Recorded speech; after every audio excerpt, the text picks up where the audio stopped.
Et ben voilà. Comment tomber amoureux de la vie, être passionné, trouver sa voie, sentir le sens dans tout ça.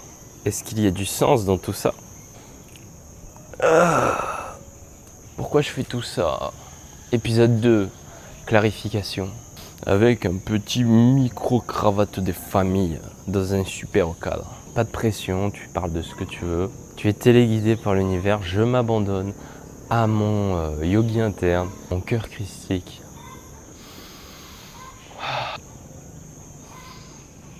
Je suis pleinement présent. Petit massage qui peut faire du bien le matin. Parce que là, je me suis réveillé il y a 15 minutes. Je vous invite à... L'essentiel, c'est de vous connecter à vous-même. Ça se trouve, vous avez envie de marcher, ça se trouve, vous avez envie de manger, ça se trouve, vous avez envie de parler, d'être avec d'autres personnes. Moi, là, par exemple, je suis plutôt à l'extérieur, en nature, lumière naturelle, plutôt seul. Je ratterris de mes rêves parce que c'est même une thérapie de... C'est plein d'aventures en pagaille. Des fois, je me retrouve dans mes rêves avec plein de monde, on fait une cérémonie, je sais pas quoi. C'est métaphorique, en fait, c'est juste un toboggan. Mais si tu as peur d'aller dans le toboggan, bah tu loupes un truc, mon pote. Après, il y a un bambou pourri qui me parle. Il est en souffrance. Peut-être parce que devant moi, ils ont coupé des bambous. C'est un peu le bordel, mais c'est drôle. Voilà, donc c'est parti, 5 minutes. Je vous invite à vous écouter, donc je peux même faire une reconnexion avant tout. Donc c'est la respiration en général. C'est pour amplifier les sens, amplifier la connexion à son corps physique, amplifier les sens à son amour, à sa présence à la vie. Voilà, bah pour mes réalisations de la matinée.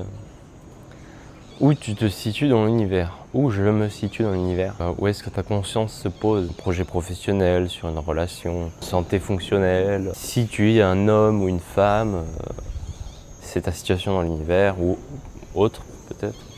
Un arbre, lieu géographique sur Terre. Par ton niveau de conscience aussi, où est-ce que tu te situes sur le tableau d'Hopkins?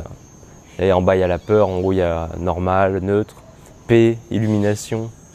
Mais entre-temps il y a tout un panneau.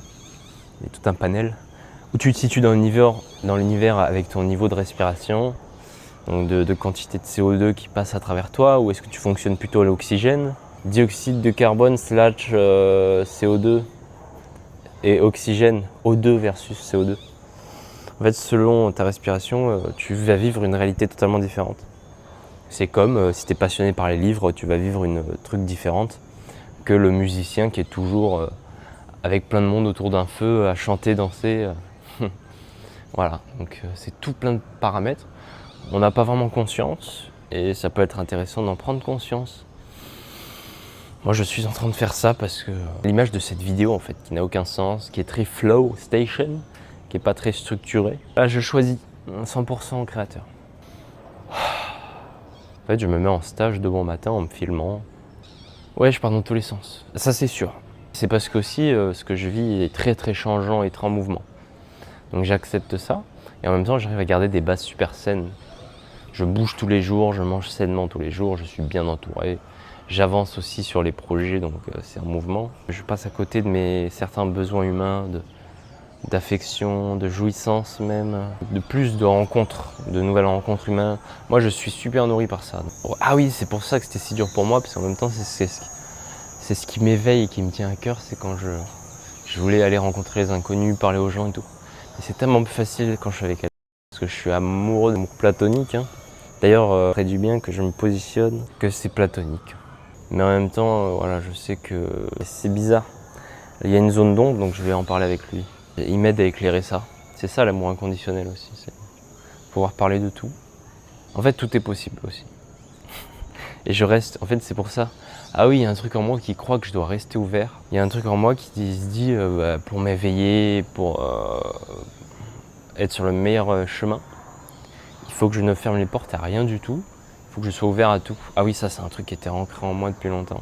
Comme il disait, il y a un potentiel infini dans le choix, dans le positionnement. J'ai libéré dans l'amour tous les programmes, conditionnements, croyances qui me font croire que de prendre des décisions, se positionner avec des choix clairs et précis, va m'enfermer dans quelque chose. j'accueille dans tout mon corps et je libère dans l'amour. Je libère dans l'amour tous les programmes, croyances, conditionnements qui me font croire que je vais passer à côté de quelque chose et si je ne fais pas de choix, je libère dans l'amour. Au lycée, en seconde, je ne fais pas le choix, je ne fais pas de choix. Parce que j'ai peur de prendre ce choix-là, de oser me positionner avec ma meilleure amie qui on était très, très amoureux, pareil, hyper amoureux tous les deux. C'est sûr. Et j'ai eu peur de demander plus qu'une amitié avec elle, au risque de perdre ce que je vivais déjà de magique et intense en tant que meilleur pote avec elle. Ce qui s'est passé, c'est que j'ai même tout perdu. J'ai même tout perdu et si j'aurais avoué avec vérité ce que je ressentais, au pire, ça aurait continué comme ça, dans une sorte d'amitié très très saine et magique. Et j'aurais eu ma réponse et ça m'aurait même peut-être pu évoluer. Et dans tous les cas, ça aurait évolué. Au lieu de ça, j'ai eu peur. Elle a trouvé un petit copain. Et j'ai souffert pendant 2-3 ans. Parce que voilà, entre-temps, elle quittait son copain. Après, elle était 2 mois célibataire. Voilà, après, elle repartait avec un autre. Et j'étais un vrai torturé en fait. J'étais un vrai torturé et j'ai beaucoup regretté. Je me suis dit merde, ah ça y est en fait, j'ai mon premier regret dans ma vie, c'est de ne pas avoir osé demander, de ne pas avoir eu le courage en fait. C'est du courage qu'il nous faut. C'est du courage d'humain dans nos vies d'humains, du courage du cœur, à la valeur de notre cœur, de notre courage. J'ai regretté de ne pas avoir du courage pour lui dire je t'aime plus que amitié. J'ai envie de t'embrasser. Est-ce que je peux? Non, c'était cool. Ouais, c'était ça. Et en fait, je l'ai fait seulement 7 ans après, avec une autre amoureuse. Et ça a été hyper bénéfique, hyper healing. On a même pu parler de sexualité et tout, alors que j'ai été recalé au classement, chef. J'ai été recalé au classement il y a 2 mois. Là. Putain. Et oui, en seconde, c'était il y a 7 ans, au lycée.